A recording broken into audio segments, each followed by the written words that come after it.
دیکھ سکیں. کتنی ترقی ہو گئی. لیکن میرا خیال ہے جنات کے وجود کا انکار گورے بھی نہیں کریں گے, کیونکہ ایسی حقیقت ہے جو نظر آ جاتی ہے. ہم نے دیکھا ہے بہت سے لوگوں پہ جنات آئے ہوئے.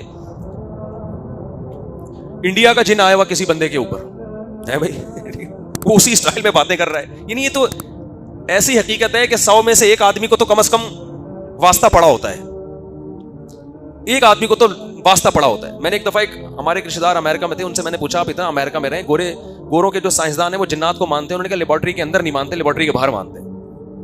باہر ان کے بھی ٹاکرے ہوتے ہیں. لیکن ویسے میں ایک الگ بات بتا دوں, یہ جتنے جنات ہمارے ہاں ہوتے ہیں نا, اتنے ویسے ہوتے نہیں ہیں حقیقت میں. ہمارے ہاں تو عاملوں نے جنات کا بزنس کیا ہوا ہے, جس کی وجہ سے جس کا عاملوں سے تعلق ہے انہی کو یہ ہوتے ہیں زیادہ تر. جو روحانی علاج کروا رہا ہے نا, سمجھو قیامت تک اپنی نسلوں کو جن چڑیل کی بھیٹ چڑھا دیا اس نے. بس جنات کا علاج ہی یہی ہے کہ اس کا علاج چھوڑ دو آپ. جو پراپر جس کو علاج سمجھا جاتا ہے نا, اس کے بعد سورہ فلق سورہ ناس پڑھ کے دم کرو, جنات ویسے ہی بھاگ جاتے ہیں کہ یار اس بندے کے ہاں دال ہماری غلطی. جو علاج کرائے گا نا عاملوں کے پاس جا کے, اور عامل کا جب لفظ آئے تو پھر یہ نہیں کہا کرو وہ بزرگ عامل, وہ حضرت دیوبندی ہیں, وہ اہل حدیث ہیں, تو وہ تبلیغی ہیں. جب عامل بول دیا تو بس اب مزید کوئی لفظ لگانے کی ضرورت, یہ سب ایک جیسے ہوتے ہیں, چاہے کتنے بڑے بزرگ کا خلیفہ ہو. آپ کو میرا یہ دعویٰ مبالغے پر مبنی لگتا ہے, لیکن اگر نیوٹرل ہو کے گھسو گے نا, ان کی تحقیق کرو گے, تو آپ کو لگے گا یہ میں نے ایک چھوڑو, ابھی پھر وہ سمجھ جائیں گے میرے بارے میں. میں نے نام لے کے عاملوں پہ رد کرنا چھوڑ دیا ہے, خام خواہ کی دشمنی ہے بلا وجہ. پھر ان کے مریدین بعض دفعہ ہمارے بزرگوں میں سے ہوتے ہیں. وہ ہمارے بزرگ مجھے کہہ رہے ہوتے تو ہمارے بزرگ کی خلاف ورزی کر رہا ہے. تو میں کہتا ہوں حضرت آپ میرے بزرگ ہیں, مجھے پتا ہے آپ بہت نیک ہیں, لیکن آپ کو بھی الو بنا رہا ہے. ابھی میں بزرگ کو کہہ نہیں سکتا اس طرح کی باتیں نا, تو مجبوری ہے پھر. تو بزرگوں کو عاملوں کے لیے الو بنانا, دیکھو ایک بات یاد رکھو, جو جس فیلڈ کا ماہر ہے اس فیلڈ میں اس کو الو بنانا مشکل ہے. علماء کو علم کی لائن سے الو تو لفظ تو غلط ہو گیا, علماء کو علم کی لائن میں بیوقوف بنانا مشکل ہے. روحانیت کی لائن میں بیوقوف بنانا بہت آسان, کیونکہ ان کو خود بھی پتا نہیں روحانیت کا. وجہ اس کی آپ کہتے ہیں آپ کو کیسے پتا چلا کہ ان کو کچھ بھی پتا نہیں. او بھائی, جو یہ دعویٰ کر رہا ہے مجھے پتا ہے, جب اس کو پتا نہیں ہے تو اس کو کہاں سے پتا ہوگا؟ عاملوں کو خود نہیں پتا ہوتا یہ روحانیت ٹوپی ڈرامہ ہے کیا, یہ عملیات کا علم ہے کیا. اللہ کی قسم عاملوں کو نہیں پتا ہوتا. ممبر پہ بیٹھ کے قسم اٹھا کے کہہ رہا ہوں, کوئی ممبر پہ جمعے کے بیان میں قسم اٹھا کے اتنا بڑا دعویٰ کرے گا خدا پہ؟ اللہ کی قسم روحانی عاملوں کو جو عملیات کر رہے ہیں نا, اللہ کی قسم ان کو نہیں پتا یہ ہوتا کیا ہے. تو جن کا علاج کر رہے ہیں ان کو کہاں سے پتا ہوگا؟ یہ ہے ہی نہیں, کچھ ہی نہیں ہے. A to Z ٹوٹلی غلط ہے. یہ کوئی علم ہی نہیں ہے, نہ اس کا کوئی سلیبس ہے, نہ اس کا کوئی نصاب ہے, نہ یہ صرف مسمرزم کا علم ہے کہ دماغ کو کیسے کیپچر کیا جاتا ہے. مسمرزم ایک علم ہے, اور کیسے آدمی کی نفسیات پہ قابو پایا جاتا ہے, کیسے حقائق کو مسخ کیا جاتا ہے. کچھ ہے نہیں مگر دکھا دو. یہ اس چیز کا علم حاصل کرتے ہیں جو گورے بھی کرتے ہیں. یہ صرف مسلمان, یہ علم ہندو بھی حاصل کرتے ہیں. عیسائی اس علم میں ہم سے آگے ہیں. پادریوں کے پاس یہ شعبدے اتنے ہیں کہ انہوں نے تو ہزاروں لوگوں کو یہ شعبدے دکھا کر عیسائی بنا دیا ہے. مسمرزم کا علم ہوتا ہے دماغ کیسے کیپچر کیا جاتا ہے, کیسے مٹکے سے سوئیاں نکلتی ہوئی دکھائی جاتی ہیں, حالانکہ نہ مٹکا ہوگا نہ سوئی ہوگی. یہ علم تو ہوتا ہے, یہ تو میں بھی مانتا ہوں, یہ تو جادو ہے. لیکن اس کا علم علاج سے کوئی تعلق نہیں ہے. گھڑی بتا دی کون سی پہنی ہوئی ہے, جیب میں کیا ہے. دماغ کیپچر کیا جاتا ہے, اور انہی کا کیپچر کیا جاتا ہے جو ذہنی طور پر اس کے لیے تیار ہوتے ہیں, جو کانفیڈنس کے ساتھ جائیں. ان کا دماغ بھی کیپچر نہیں ہوتا. نہیں آ رہی بات؟ کہتے ہیں اس بزرگ نے تو یہ دکھا دیا, اس نے تو یوں کر دیا. وہ بھائی وہ یہ عیسائی پادری یہ عمل زیادہ کرتے ہیں. یقین نہ آئے کسی عیسائی پادری کے پاس جاؤ, وہ ایسے ایسے شعبدے دکھائے گا, آپ بولو گے عیسائی مذہب ٹھیک ہے. یہ سب کر رہے ہوتے ہیں. تو جادو ٹونا اور مسمرزم, اس کو انہوں نے نام کیا دے دیا ہے؟ مسلمان یہ کرتا ہے اس میں کچھ آیتیں لگا دے گا جس سے لوگ سمجھیں گے تو پہنچے ہوئے بزرگ ہیں. وہ کیا سمجھیں گے لوگ؟ وہ ایک عامل تھا, بڑے بزرگ بنا ہوا تھا وہ. اس نے میاں بیوی کو نا, میاں بیوی ان کے اولاد نہیں ہو رہی تھی, تو اس نے کیا کیا, ان کو یہ بتایا کہ تم پہ کسی نے کچھ کیا ہوا ہے. انہوں نے کہا کیا وہی ہوگا جب اتنے عرصے سے اولاد نہیں ہو رہی تھی. علاج کیا؟ اس نے کہا آ جاؤ علاج بتاتا ہوں. میں بلا لیا ان دونوں کو. اب دیکھو یہ دماغ کو کیسے قبضہ کرتے ہیں دماغ پہ. اب ہندو یہ کرے گا, کوئی منتر پڑھوائے گا, مسلمان کرے گا قرآن پڑھوائے گا, حالانکہ نہ وہاں قرآن کا کوئی اثر اور نہ وہاں منتر کا, صرف دماغ کو کیپچر کرنے کا ایک طریقہ. ان کو یہ احساس دلایا جاتا ہے کچھ ہو رہا ہے. جب یہ احساس ہوتا ہے نا کچھ ہو رہا ہے, تو پھر اس دماغ میں جو چیز ڈالو گے وہ گھس جاتی ہے. اب ان سے کہا والعادیاتی ضبحا پڑھو, والعادیاتی ضبحا. اب اگر وہ نہیں پڑھیں گے تو پتہ ہی کیا تھا, کیا تمہیں قرآن پہ یقین نہیں ہے؟ قرآن میں شفا ہے. قرآن خود کہہ رہا ہے قرآن میں کیا ہے, اب بھائی قرآن نے یہ کب کہا کہ اس طرح سے شفا ہے قرآن میں؟ تو ہندو کوئی منتر پڑھوا دے گا اور روحانی عامل قرآن کی آیتیں پڑھوا دے گا بھرم میں لینے کے لیے کہ ہم تو قرآن سے علاج کر رہے ہیں, ہم نے تو ولادیاتی ذبح پڑھ کے جادو اس کا اتارا ہے. اب وہ ولادیاتی ذبح پڑھ رہے ہیں, اندھیرا کر دیا نا, اس پڑھ رہے ہیں ایک دم, اور پڑھو ہوتے ہوتے دھڑام سے ایک مٹکا آ کے گرا ہے, اس میں دونوں کے پتلے اور اس میں سوئیاں لگی ہوئی, اور اس نے کہا یہ دیکھو تم دونوں پہ جادو کیا ہے.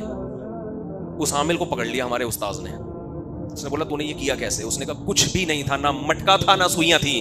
ان کو لگا ایسا کہ یہ مٹکا ہے اور کیا ہے, سوئیاں. جیسے جادوگروں نے موسیٰ علیہ السلام کے سامنے جب لاٹھیاں پھینکی ہیں تو قرآن کہہ رہا ہے یخیل الیہ من سحرہم انہا تسعی, دیکھنے والوں کو ایسا لگا کہ یہ لاٹھیاں سانپ بن کے دوڑ رہی ہیں. اور ادھر موسیٰ علیہ السلام کے بارے میں قرآن کہتا ہے جب انہوں نے لاٹھی پھینکی ہے تو لگا کا لفظ نہیں ہے, قرآن کہہ رہا ہے فَإِذَا هِيَ حَيَّةٌ تَسْعَىٰ, سچی مچی کا سانپ بن کے دوڑنے لگی. تبھی تو جادوگروں نے کہا یار یہ سچی مچی کا کیسے بنا لیا انہوں نے, یہ تو ممکن نہیں ہے. فوراً سجدے میں گر گئے کہ ہم موسیٰ اور ہارون کے رب پر ایمان لاتے ہیں, یہ موسیٰ کا کام نہیں ہے, یہ موسیٰ کے رب کا کام ہے. تو جب فرعون کی آنکھوں پہ پٹی باندھ کر جادوگر ہزاروں رسیوں کو سانپ بنا کے دکھا سکتے ہیں, تو ایک مٹکے سے میاں بیوی کے پتلے نکالنا اور سوئیاں نکالنا اور یہ شعبے دکھانا, یہ ان جاہلوں کے لیے کیا مشکل کام ہے. یہ آج کل ایسے مل رہی ہیں 2-2 منٹ میں, فلاں بزرگ کی خلیفہ تو فلاں بزرگ کا خلیفہ, فلاں بزرگ کا خلیفہ اگر ہے تو گناہ چھڑوائے نا لوگوں سے. یہ کیا ٹوپی ڈرامے کر کے بیٹھا ہوا ہے, وہ لوگوں کو داڑیاں رکھوائے, عورتوں کو پردہ کروائے, لوگوں سے جھوٹ چھڑوائے. خلیفوں کا تو یہ کام ہوا کرتا تھا, وہ شاذلی فرقے کا خلیفہ ہے, وہ فلاں پتہ نہیں قادری کا خلیفہ ہے, اور وہ سہروردیہ کا خلیفہ ہے. ان خلیفوں کی ہماری نظر میں کوئی ویلیو نہیں ہے. خلیفہ کا مطلب یہ ہوتا ہے کسی بزرگ نے جانشین بنایا تو جو کام وہ بزرگ دنیا میں کر رہے تھے اب تم کرو. ان بزرگ کا کام یہ تھا کہ لوگوں کو داڑیاں رکھواؤ, لوگوں سے سود چھڑواؤ, لوگوں سے زنا چھڑواؤ, لوگوں کو نماز روزے کی ترغیب کرو, 4 شادیاں بھی اس میں ایڈ کر لو, اور جناب تاکہ بیوہ عورتوں کی شادیاں ہو, نظر کی حفاظت ہو, ماں باپ کی, چلو نکال لو 4 شادیاں, ماں باپ کی جو ہے وہ, آپ کو عجیب سے ہو گئے تھے آپ لوگ, ماں باپ کی جو ہے نا وہ خدمت کرو. بزرگوں کا یہ کام ہوتا تھا نا, اب بھی ہوتا ہے, آج بھی جو بزرگ ہیں وہ یہی کام کر رہے ہیں. اللہ کی محبت پیدا کرو, ان کو ذکر کرواؤ تاکہ ان کے دل میں اللہ کی محبت.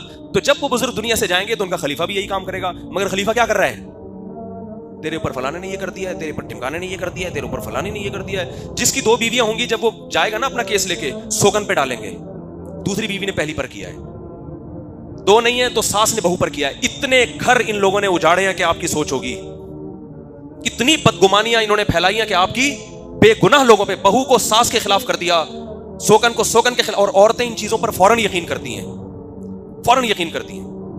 مجھے تو پہلے ہی اپنی جٹھانی پہ شک تھا, وہ ٹھیک نہیں ہے. اب تو 3 بزرگوں سے معلوم کروایا ہے میں نے, اور وہ بزرگ بھی دارالعلوم کرنگی کے ہیں, جامعۃ الرشید کے ہیں, بنوری ٹاؤن کے ہیں. تینوں بزرگوں کا ایک ہی بیان تھا کہ یہ کس نے کیا ہے, جٹھانی نے کیا ہے.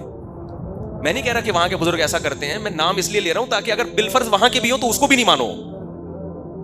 لڑوائی ہے بھائی, دارالعلوم کرنگی بہت بڑا ادارہ ہے, لیکن انہوں نے کوئی ٹھیکہ نہیں لیا ہوا کہ کوئی بھی ہمارے نام پہ کچھ بھی کر رہا ہو تو ہم اس کے ذمہ دار ہیں. جامعۃ الرشید بہت بڑا ادارہ ہے, کوئی ذمہ داری نہیں ہے ان کی کہ جو اس طرح کے دھندے کر رہے ہیں ہم اس کے, کسی ادارے کی طرف منسلک ہونا اس کی علامت نہیں ہے کہ ادارہ اب آپ کی تمام ایکٹیویٹیز کا ذمہ دار ہے. جو آپ کر رہے ہیں وہ اپنی اس ذمہ داری پہ کر رہے ہیں. تو جٹھانی پہ ڈال دیا, سوکن پہ ڈال دیا, ساس پہ ڈال دیا. کمیٹی کے امام کا مسئلہ ہو تو صدر پہ ڈال دو, صدر کا مسئلہ ہو تو امام پہ ڈال دو, باس پہ ڈال دو, گھر سے. اور یہ چھوڑ دو, یہ یہاں سے گھر سے یہ تعویذ نکلا ہے, فلیتا نکلا ہے, پلیتا نکلا ہے. ابے بھائی نکاح, ہمارے گھر سے بھی بہت سی چیزیں نکلی ہیں. ایک دفعہ میں تعویذ نکلے گھر سے, میں کچھ بھی نہیں, نہ کوئی اٹھایا, باڑ میں جائے. جس نے جو کرنا ہے آگے رکھ دے یار, ہم کو ٹینشن انشاءاللہ نہیں لیتے. کسی نے کہا مفتی صاحب وہ چند سال پہلے میرا گھر میں جھگڑا ہوا تھا, وہ اس تعویذ کی وجہ سے ہوا. تو میں نے کہا وہ اس وجہ سے نہیں ہوا تھا, وہ بیگم نے الٹی بات کہہ دی تھی جس کی وجہ سے ہوا تھا. جب بھی الٹی بات ہوگی تو, اور ایک دفعہ میں نے کہہ دی تھی تو اس کی وجہ سے ہو گیا تھا. تو الٹی بات کو سیدھا کرنے کی کوشش کرو, جو اپنا فالٹ ہے اس کو دور کرو. جیسے لوگ کہتے ہیں نا محرم میں شادیاں کامیاب نہیں ہوتی, تو ربیع الاول میں ہوتی ہیں کامیاب. جتنا طلاق کا ریشو محرم کی شادیوں کا ہے اتنا ہی ربیع الاول کی شادیوں کا ہے, اتنا ہی رمضان کی شادیوں کا ہے. عید کے دن بھی ہوگی تو اتنا ہی. شادی کے کامیاب یا ناکام ہونے کا محرم سفر سے تعلق نہیں, اس کا میاں بیوی کے انسان کے بچے ہونے سے تعلق ہے. یہ دونوں کتنا برداشت ہے ان کے اندر. گورے میں ایک پازیٹیو بات کیا ہے, وہ ان روحانی چکروں میں پڑا نہیں ہے اس لیے ترقی کی ہے. بس یہ بات بتا کے بات ختم کرتا ہوں, صرف ایک آخری. گورے میں یہ ایک پازیٹیو چیز ہے, اس نے ہر چیز کو حقائق پہ رکھا ہے, مشاہدے پر. چاند پہ پہنچ گیا, اور دوبارہ کہتے ہیں راکٹ بھیجا تھا تو وہ پھٹ گیا راستے میں. تو کہہ رہے ہیں جب تک اس کے اسباب سامنے نہیں آئیں گے نا, یہ غلطی ہم دوبارہ نہیں دہرائیں گے. اور یہ حدیث میں ثابت ہے, روم, یہ جو گورے تو رومیوں کی اولاد ہے نا, ایک روایت میں ہے کہ نبی صلی اللہ علیہ وسلم نے فرمایا تقوم الساعۃ والروم اکثر الناس، قیامت قائم ہوگی، رومی پھر بھی دنیا میں موجود ہوں گے، یعنی من حیث القوم ان کو ختم نہیں کیا جا سکتا.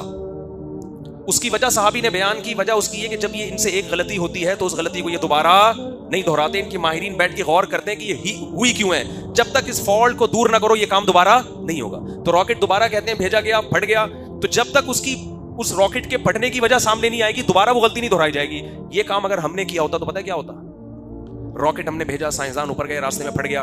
انڈیا نے جادو کرایا ہے. انڈیا نے کیا کرایا ہے؟ یہ جو پھٹا ہے نا یہ کسی نے کیا کرایا؟ کسی نے کچھ کر دیا. تو راکٹ میں تو بہت اونچی بات کہہ دی میں نے، لیکن گھروں کے رشتے ٹوٹتے ہیں، رشتے ٹوٹنے کی وجوہات پہ غور نہیں کیا جاتا. وہ چمبیلی کی پودے کے اندر کچھ رکھا ہوا ہے، وہاں جا کے ایک میاں بیوی کے جھگڑے ہو رہے تھے. مجھے پتا تھا کہ یہ عورت شرارتی ہے، بعض دفعہ مرد شرارتی ہوتا ہے، بعض دفعہ عورت، تو یہ جھگڑے تو ہوں گے. جب کسی ٹوپی ڈرامے کے پاس گئے تو اس نے بولا کہ تمہارے گھر میں فلاں بیل ہے، اس بیل کے اندر کسی نے کچھ کیا ہے. تو کہتے ہیں اس کو پتا کیسے چل گیا کہ ہمارے گھر میں بیل ہے؟ میں نے کہا یہ ایک نمبر کے فراڈی ہوتے ہیں، انہوں نے ہر محلے میں بندے چھوڑے ہوئے ہوتے ہیں کہ اس کے گھر میں دیکھو پان کا درخت کہاں ہے، پان کا پودا، تربوز کی بیل کہاں ہے. یہ بڑے بے غیرت ہوتے ہیں. چھوٹا بے غیرت یہ کام کر نہیں سکتا. یہ چھوٹا بے غیرت تھوڑی داڑھی رکھ کے چہرے پہ نور لا کے اتنا بڑا جھوٹ بولنا ہے، یہ کچھ چھوٹے موٹے بے غیرتوں کا کام. چھوٹا بے غیرت ٹریس ہو جاتا ہے، بڑے والے تھوڑی ٹریس ہوتے ہیں. میں جب دوسری شادی کر رہا تھا نا تو میرے پاس ایک عامل کا فون آیا کہ وہ آپ کو پتا ہے بڑے ڈیسنٹ قسم کا بن کے اس نے بات کی کہ وہ یوں وہ رشتہ توڑوانے کے لیے گھر والوں کو بدنام کرنے کی کوشش شروع کر دی اس نے. مجھے پتا چلا کہ ہمارے خاندان کی کوئی خاتون شیر شاہ میں کسی عامل کے پاس گئی تھی کہ مفتی صاحب دوسری کرنا چاہ رہے ہیں، اس کو جادو کر کے روکو. وہ جادو یہ ہو رہا تھا، اس نے نا ادھر ادھر بندے لگا دیے. تو ایک یونیورسٹی کے لڑکے کو ہائر کیا کہ انگلش میں بات کرنا تاکہ کہیں عامل کا کوئی لک آئے نہیں. اور وہ پورا ٹریس پکڑا گیا وہ سارا کیس نا. تو ان کی بڑی مضبوط جڑیں ہوتی ہیں، سمجھ رہے ہو؟ دکان چلانا آسان کام نہیں ہوتا. تو ان کے چہروں کی رونقیں، ان کی داڑیاں پگڑیاں اور ان کے خلافتیں دیکھ کے کبھی بھی دھوکے میں مت آؤ. رقیہ کرو، سیدھا سورہ فلق سورہ ناس پڑھ کے رات کو دم کیا کرو، آیت الکرسی پڑھ کے دم کیا کرو. خود فائدہ نہیں ہو رہا، مسجد کے امام صاحب ذرا نیک آدمی ہے اس کے پاس چلے جاؤ. وہ نہیں ہو رہا، چلو یار کسی اور بزرگ کے، جو بزرگ یہ کام پروفیشنل نہ ہو، کسی بزرگ کے پاس چلے گئے، حضرت آپ اللہ والے ہیں، آپ فاتحہ پڑھیں گے اس میں اثر اللہ زیادہ رکھ دے گا. بس اس سے آگے بڑھنے کی کوشش مت کرو. علاج ہو جائے ٹھیک ہے، نہیں ہو تو بس صبر. سارے غم دنیا میں اللہ نے حل نہیں کرنے. کچھ غم لے کے قبر میں جائے گا انسان، وہ وہاں ختم ہو جائیں گے. اور اگر ان چکروں میں پڑ گئے نا، بہت دن سے کھچائی نہیں کی تھی ان لوگوں کی، تو یہ کوئی کہہ رہا وہ فلانا شاذلی ہے، تو وہ سہروردی ہے، تو وہ قادری ہے، تو وہ عطاری ہے، اور نام دیکھو کیسے کیسے رکھے ہوئے خاندانی. یار تمیز سے وسیم بھائی، سلیم بھائی نام رکھو یار. عطاری، قادری، چشتی، سہروردی، اتنے لمبی گردانے نام. حضرت نوح علیہ السلام کا نام کیا تھا؟ نوح. ختم نا، ٹوٹل یہی نام ہے. ہم علیہ السلام لگا دیتے. ابراہیم علیہ السلام کا نام کیا تھا؟ بولو نا. ابراہیم. کتنے بڑے، کوئی ابراہیم علیہ السلام سے بڑا ہو سکتا ہے؟ ابراہیم. بس نہ کوئی عطاری، قادری، چشتی اور فلانا، اتنے لمبی گردانے. بندے کا نام ایک صاحب نے اپنا نام بتایا، میں نے کہا یار پتہ نہیں اس میں نام کہاں ہے آپ کا. تو اینڈ ہی نہیں ہو رہا. اتنے لمبے سیٹ اپ بنائے ہوئے ہیں، تکلفات. نام بھائی ایک نام. میرا نام طارق ہے، مسعود تو میرے والد صاحب کا نام ہے اس لیے میں نے لگا دیا، ورنہ اصل صرف طارق. میں نے اپنے بچوں کے نام بھی مفرد رکھے ہیں، احمد، محمد، یوسف، اسماعیل، ابراہیم، ایسے نام رکھے میں نے. اس میں بھی لمبے چوڑے لقب نہیں لگائے، بن طارق کر دیا ان کو بس. تو اتنے لمبے القاب اور طاری اور قادری اور فلانی اور ڈمکانی. بس بھائی سیدھا نماز پڑھ. جو میں نے قرآن کی آیت پڑھی نا، اللہ کے اولیاء پر کوئی خوف نہیں ہوگا، تو قرآن کہہ رہا ہے ولی اللہ وہ ہیں جو اپنے عقیدے کو درست کر لیں، وکانوا یتقون، گناہ چھوڑ دیں. بس اتنا کیا ہے. تبلیغی جماعت میں دیکھو، کبھی ریوڑ میں آپ نے دیکھا بیان کے لیے کسی کو بلا رہے ہو، اب حضرت فلانے دامت برکاتہم چشتیہ قادریہ سند خلافت یافتہ فلانیاں ڈمکانیاں تشریف لا رہے ہیں بیان کرنے کے لیے؟ دیکھا کہیں ریوڑ میں؟ یا بھائی بس بیان ہوگا، اتنا اعلان ہوتا ہے، کیا ہوگا؟ ظاہر ہے کسی بزرگ کا ہی ہوگا، لوگ خود ہی سمجھتے ہیں. جب مشورے سے ہو رہا ہے تو کسی اچھے انسان کا ہی ہوگا. بس وہ آئیں گے اور مختصر خطبہ پڑھ کے بیان. یہی سادگی ہے جس کی وجہ سے اللہ نے آج 100 ملکوں سے زیادہ ملکوں میں کام لیا ہے. اور جہاں تکلفات آتے ہیں وہاں ڈرامے زیادہ ہو جاتے ہیں.